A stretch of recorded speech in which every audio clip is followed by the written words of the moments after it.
Oh Señor de la Santa Cruz de nuestros enemigos, líbranos, Señor Dios nuestro, en el nombre del Padre, del Hijo y del Espíritu Santo. Amén. Señor mío y Dios mío, creo firmemente que estás aquí, que me ves, que me oyes. Te adoro con profunda reverencia. Te pido perdón de mis pecados y gracia para hacer con fruto este rato de oración. Madre mía Inmaculada, San José, mi Padre y Señor, ángel de mi guarda, interceded por mí.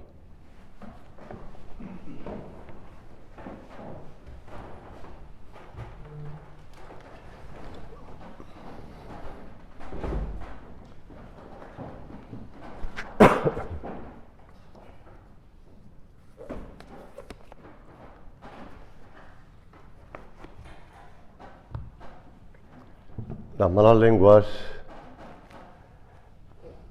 y puedo citar algunos en concreto, pero no de aquí, pues siempre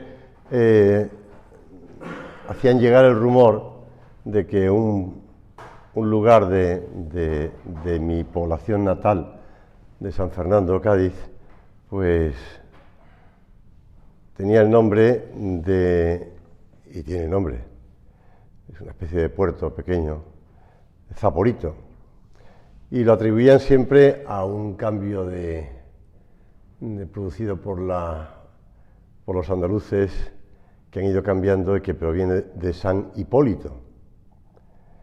Pero estuve allí en julio con un grupo de compañeros de colegio de promoción, y uno de ellos, que es aficionado a la historia, es coronel médico de la Marina. Este hombre aclara, y lo aclara en varios sitios, además no es el único, que no viene de San Hipólito la palabra Zaporito, sino que viene de un italiano que sí se llamaba, bueno, algún cambio ha habido, es decir, evidentemente la Z por las S y las S por la C, pues eso se produce, ¿no? Pero el nombre de este italiano, que compró aquella antigua salina de la zona aquella y después construyó un caño hacia el caño principal para sacar material por allí de comercio, se llamaba Juan Domingo Zaporito, con S. Sí que había por la zona unas salinas dedicadas con el nombre de San Hipólito, es decir, que no es que estuviera muy confundido la gente que atribuía malamente el nombre de Zaporito a San Hipólito. San Hipólito es un santo de los primeros siglos, un mártir de los primeros siglos, al cual pues últimamente recordamos mucho, porque la plegaria eucarística segunda está basada en una anáfora de su tradición apostólica. Por lo tanto, cada vez que los sacerdotes utilizamos la plegaria eucarística segunda, que se empezó a utilizar recientemente en 1968, se debe a San Hipólito. Yo no sé si tú sabes la historia de San Hipólito y otro mártir que se celebra el mismo día y que hace pocos días teníamos su memoria, San Hipólito y San Ponciano. Pero tiene una historia que yo creo que para hoy, que celebramos la memoria de San Pío X, memoria obligatoria de San Pío X, intercesor de la obra, pues nos viene bien recordar en este rato de oración. San Hipólito era un hombre muy erudito y el más destacado de los escritores teológicos de los primeros tiempos de la Iglesia de Roma. La lengua que usaba en sus escritos era el griego, por encima de la lengua del vulgo, que era el latín. Tal vez había sido discípulo de San Ireneo, y San Jerónimo le calificó varón muy santo y elocuente. Pero Hipólito se enfrentó a varios papas. Acusó al Papa San Ceferino de haberse mostrado negligente en descubrir y denunciar la herejía. Cuando San Calixto I fue elegido papa, Hipólito se retiró de la comunión con la Iglesia romana y se opuso al romano pontífice. Un núcleo reducido preinfluyente de cristianos romanos lo eligieron obispo, por tanto antipapa, vamos a decir así, por lo que resultó ser el primer antipapa de la historia. El cisma de Hipólito continuó durante los pontificados de Urbano I y de Ponciano. Se ve que era tenaz y constante el Hipólito, porque se enfrentó a 4 papas. Y ya digo, Ponciano. Durante la persecución de Maximino fue desterrado a Cerdeña. Y qué coincidencia, era una especie de minas como las que hay aquí cerca en Río Tinto. Pues qué coincidencia que también el Papa San Ponciano fue desterrado a ese lugar, en el año 235. Y consta que allí Ponciano renunció a ser obispo, papa por tanto, y que Hipólito siguió su mismo camino. Pidió perdón, se reconcilió con la Iglesia y murió mártir en aquella isla insalubre a causa de los malos tratos que recibió, igual que Ponciano. Por eso la Iglesia, que es madre, que es sabia, que es docta, ha querido celebrar la fiesta de los 2 mártires el mismo día. De hecho, el cuerpo de San Hipólito fue trasladado al cementerio en la Vía Tiburtina. Te cuento esto porque, ya digo, estamos celebrando hoy la memoria de San Pío X, intercesor de la obra, al que encomendamos las relaciones del Opus Dei con la Santa Sede. Y es bueno y es importante que recordemos que, como decía nuestro Padre, si la obra no está para servir a la Iglesia, destrúyela. Y lo pilló 2 veces. Y es bueno que profundicemos en el sentido más hondo de nuestro amor a la Iglesia y al Papa. Y aprendamos de la historia. Amor a la Iglesia, como decía San José María, desde hace más de un cuarto de siglo, al recitar el credo y afirmar mi fe en la divinidad de la Iglesia, una, santa, católica y apostólica, añado, a pesar de los pesares.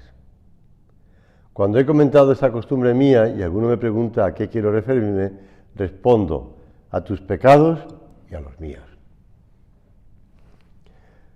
Empezando por nuestros pecados. Empezando por nuestros pecados, ¿verdad? Por mis pecados, Señor, que a pesar de mis pecados, tú me quieres en la Iglesia.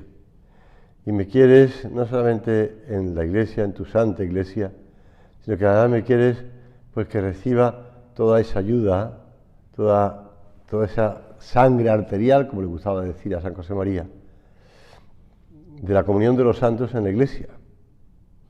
El catecismo de la Iglesia Católica, ese tesoro que el Papa San Juan Pablo II nos quiso dejar y en el que trabajó mucho, pues como sabemos, pues el que después fue sucesor Benedicto XVI, dice: Cristo, el único mediador, estableció en este mundo su Iglesia santa, comunidad de fe, esperanza y amor, como un organismo visible.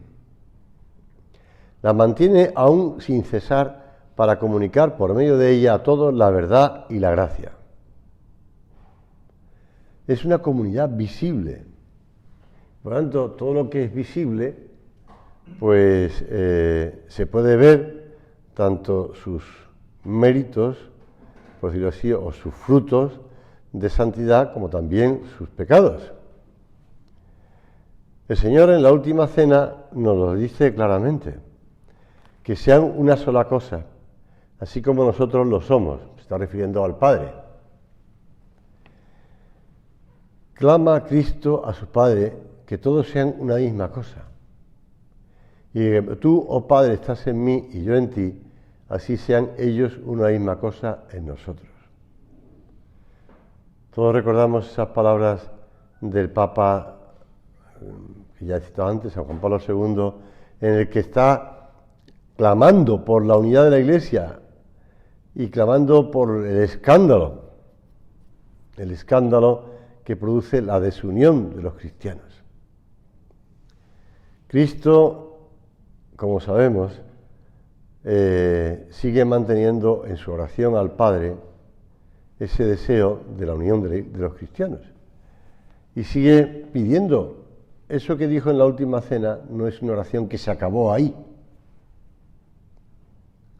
Sí que está constantemente a la derecha de Dios Padre pidiendo e intercediendo por nosotros. La alimenta además con sus sacramentos, con su vida, con su sangre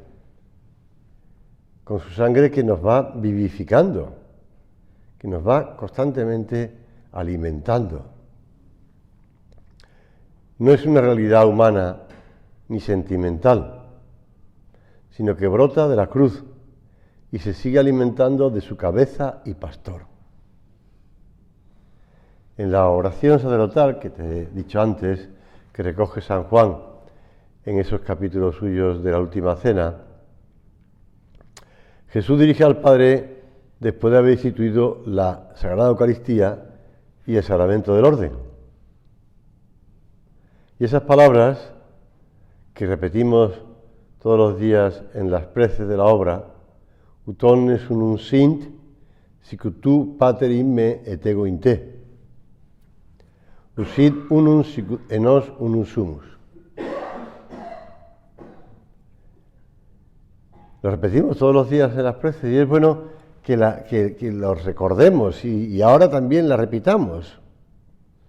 La repitamos como esa oración que no solamente es una oración que rezamos en un momento del día, sino que la repetimos muchas veces uniéndonos a esa oración de Cristo.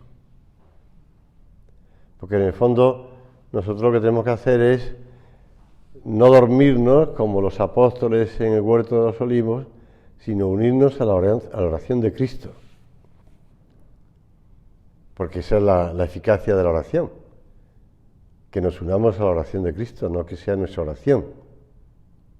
Rezamos con Cristo, por Cristo, con Él y en Él. Termina la plegaria eucarística. Por Cristo, con Él y en Él. Rezamos con Cristo. Y hemos de querer a Cristo queriendo lo que Él ha hecho, evidentemente, ¿no? Que es su Iglesia. Si alguno, y lo recoge nuestro Padre en alguno de sus libros, quiere ser un francotirador, pues los francotiradores que van por su cuenta, que van solitarios, lo único que consiguen es pues que terminen matándole. Al final le tienen miedo, pero le matan por eso. Esa crítica que pueda haber o ese deseo de arreglar el mundo, ¿verdad? Nosotros, que en el fondo parte de la misma tentación de Adán y Eva, de querer ser como dioses. En ese anhelo de Cristo por la unidad se encierra todo el sentido de la creación del mundo y de la redención del hombre.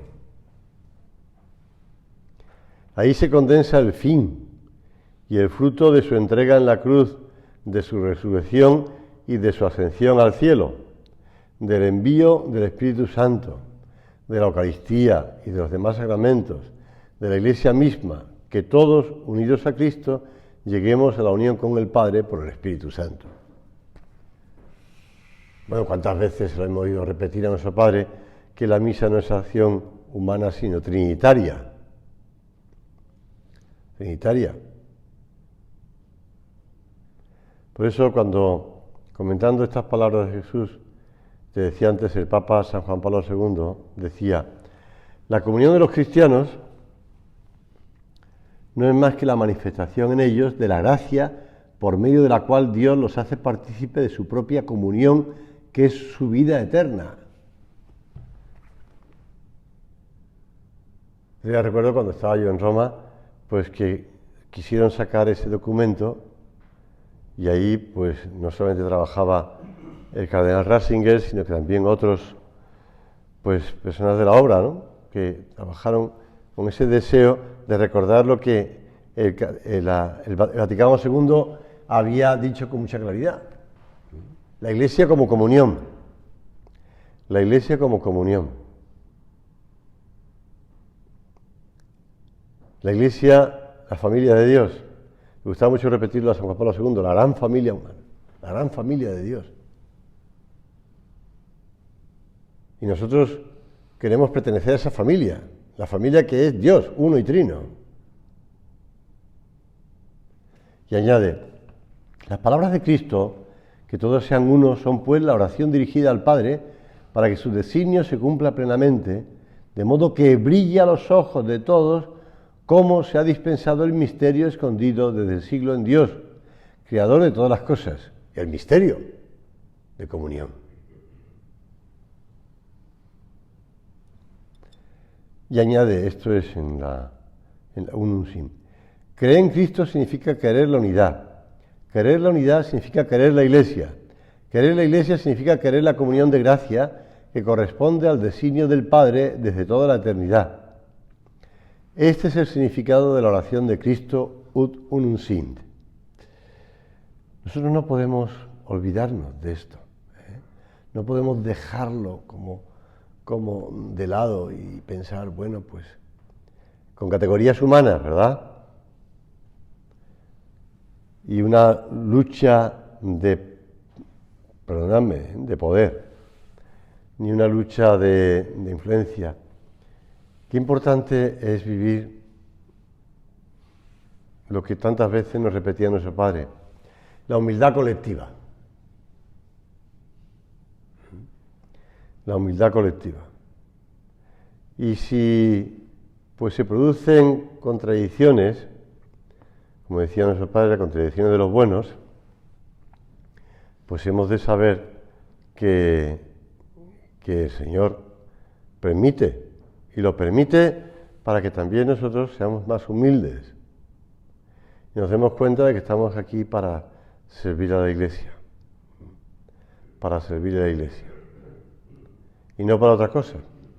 Alguna vez lo he comentado, pero ayer que fue la fiesta de Torre-Ciudad, pues cuando estábamos allí en la ordenación, el 15 de agosto de 1984, pues yo ya lo he comentado muchas veces, pero el cardenal Suquía, el ángel Suquía, en que había conocido a San José María en esos ejercicios que predicaba a sacerdotes y seminaristas en el actual País Vasco, pues bueno, pues estuvo contándonos cosas en la tertulia y tal, y después la ordenación al día siguiente, y por la tarde, después de comer, pues se volvía para Madrid, la carrera de Madrid, y estaba el coche allí delante de los garajes que están en la explanada del santuario,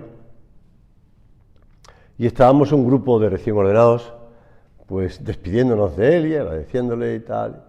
Total, que el chofer intentó arrancar el coche y el coche no arrancaba. Era un SEAT grande que había entonces, muy corriente, ¿no? Pues a mí, bueno, no recuerdo mal, 1984.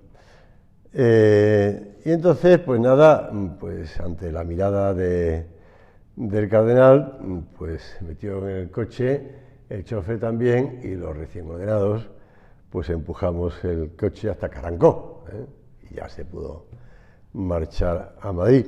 Y un filipino, que estaba en el grupo de los misacantanos, comentó, y se oyó perfectamente, para que después digan que no empujamos el carro en la misma dirección del obispo. Y efectivamente, pues eso es un ejemplo práctico de que estábamos empujando no solamente el carro, sino también al propio obispo. Pues sí, se trata de eso, de empujar incluso materialmente. No busquemos en la Iglesia, decía nuestro Padre, los lados vulnerables para la crítica, como algunos que no demuestran su fe ni su amor. Pues estas palabras son clarísimas, ¿verdad? No busquemos en la Iglesia los lados vulnerables para la crítica, como algunos no demuestran ni su fe ni su amor. Nuestra Madre, continúa, es santa, porque ha nacido pura y continuará sin mácula por la eternidad. Si en ocasiones no sabemos descubrir su rostro hermoso, limpiémonos nosotros los ojos. Si notamos que su voz no nos agrada, quitemos de nuestros oídos la dureza que nos impide oír en su tono los silbidos del pastor amoroso. Y si el Padre nos recuerda, en un inciso, si el Padre nos recuerda constantemente eso, pues amó a la Iglesia y al Papa, y nos recuerda, pues, omnes cum Petro, Jesum per María, pues será por algo, ¿no? No es simplemente una postura, ni perdóname la expresión, un postureo. En ella nuestro Padre, nuestra Madre es santa, con la santidad de Cristo a la que está unida en el cuerpo, que somos todos nosotros, y en el Espíritu, que es el Espíritu Santo, asentado también en el corazón de cada uno de nosotros, si nos conservamos en gracia de Dios. Bueno, pues estas palabras tan claras de nuestro Padre, recogidas en su homilía Lealtad a la Iglesia, que además es muy interesante porque todos recordamos ese librito de color azul que se publicó con 3 homilías suyas, que era Lealtad a la Iglesia, el fin sobrenatural de la Iglesia y sacerdote para la eternidad.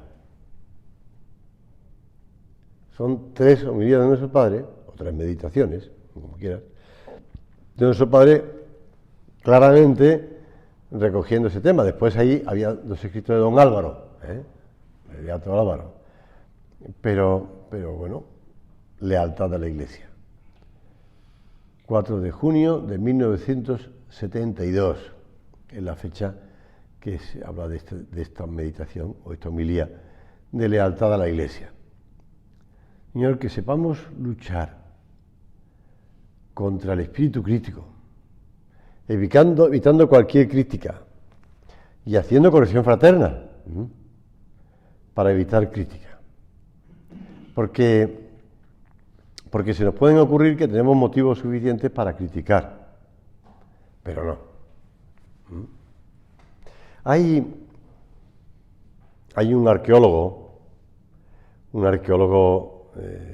religioso, sacerdote, católico español, experto mundial en arqueología cristiana, ya fallecido, pues no hace muchos años, que, bueno, puedo decir el nombre porque tampoco pasa nada, González Echegaray, que este hombre, en uno de sus libros, yo digo que tiene muchos, de arqueología, pues uno de sus libros está explicando cómo en Cesarea de Filipo hay una gran peña, bueno, no es una montaña propiamente solo, sino que es una peña, como que aquí la peña de Aria Montano, pues una gran peña, y al pie de esa peña hay un profundo agujero de agua.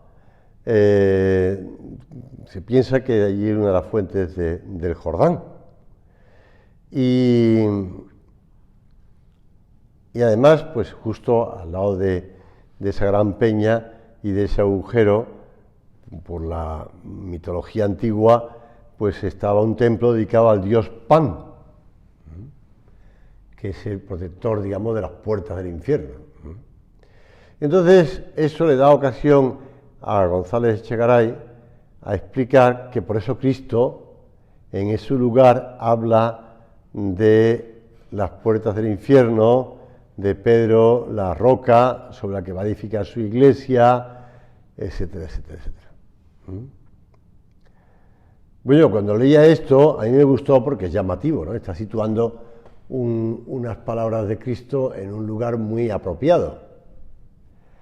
Pero después ya el segundo pensamiento fue de reírme, o por lo menos de sonreírme, diciendo, bueno, como si Cristo necesitara que el Dios Pan, Dios con minúscula, claro está, el Dios Pan le facilitara la predicación, ¿no? Y el señalar que Pedro es la roca sobre la que va a edificar su iglesia. Cristo, nuestro Señor, no necesitaba ni de la roca de Cesarea, ni de la fuente del Jordán, ni del agujero que protegía el templo del Dios Pan. Cristo sabe lo que va a hacer, lo hace con conocimiento claro, con esa sabiduría divina y con ese hacer humano, pero pasa por encima, digamos, de las realidades físicas, ¿no? Simón, hijo de Juan, porque no te ha revelado eso ni la carne ni la sangre, sino mi Padre que está en los cielos, y yo te digo que tú eres Pedro, y sobre esta piedra edificaré mi iglesia, y las puertas del infierno no prevalecerán contra ella. Te daré la llave del reino de los cielos, y todo lo que ates sobre la tierra quedará atado en los cielos, y todo lo que desates sobre la tierra quedará desatado en los cielos. Nada de agujero con el nacimiento del Jordán, ni Dios Pan, ni roca. Cristo habla iluminado por el Espíritu Santo. Y San Ambrosio ha escrito las famosas palabras, Ubi Petrus ibi Ecclesia. Donde está Pedro, allí está la iglesia. Y nosotros podemos añadir, donde está Pedro y con él la iglesia, allí está Cristo. Señor, que lo repitamos muchas veces, que lo sepamos con esa claridad de San Ambrosio, Ubi Petrus ibi Ecclesia, San Ambrosio de Milán, que también pasó persecución, también fue perseguido San Ambrosio por defender la doctrina de Cristo. Muy claras son las palabras de San Cipriano de Cartago, que otro que también sufrió martirio. No tendrás a Dios por Padre quien no quisiera tener a la Iglesia por madre. Además de amar a su madre, un buen hijo la defiende siempre. Y esto es lo que debemos hacer con la Iglesia. Ante los ataques, porque no son otra cosa sino ataques a la Iglesia, que sufre hoy, y hay que defenderla. Un cristiano no puede permanecer neutral, o quedarse indiferente, o sonreírse cuando se le atribuyen a la Iglesia los pecados de los hombres, ni tampoco poner en duda las enseñanzas de la Iglesia. Una idea bien clara. En temas de fe y de moral hay un solo criterio que no admite discusión, nos señalaba siempre nuestro Padre, que es el de la Iglesia. Y esa verdad hizo exclamar a Santa Teresa de Jesús al final de su vida en el umbral de la muerte. Y mira que padeció ella persecución también, Gracias, Dios mío, porque muero hija de la Iglesia. Y es un deber nuestro impulsar a todos los cristianos a que en su vida esté impregnada de amor filial a la Iglesia. No olvidemos que el demonio intenta romper, separar, dividir, y empieza atacando siempre por donde se puede ver que es el punto más frágil, que es pues atacando a los, pues eso, por los pecados de los que formamos parte de la Iglesia, y atacando pues a esta persona que se le conoce públicamente, o este otro, o esta otra, y hemos de defenderlo. Y hemos de ser, pues eso, una solidez granítica, esa fuerza del granito que mantiene unido. Vamos a terminar la oración diciéndole al Señor que nos ayude a crecer en amor a la Iglesia y al Papa. Y para eso acudimos a la Virgen Santísima, Madre de la Iglesia. Todos recordamos cuando se puso en la plaza de San Pedro pues esa reproducción de ese cuadrito que está en su interior de la Basílica, Madre de Iglesia. La Virgen estuvo en Pentecostés con la Iglesia naciente. Le pedimos que esté siempre protegiendo a la esposa de su Hijo, a la Iglesia Santa, y que nosotros sepamos seguir los pasos de nuestro Padre, de ese amor y de dar la vida por el Papa y por la Iglesia.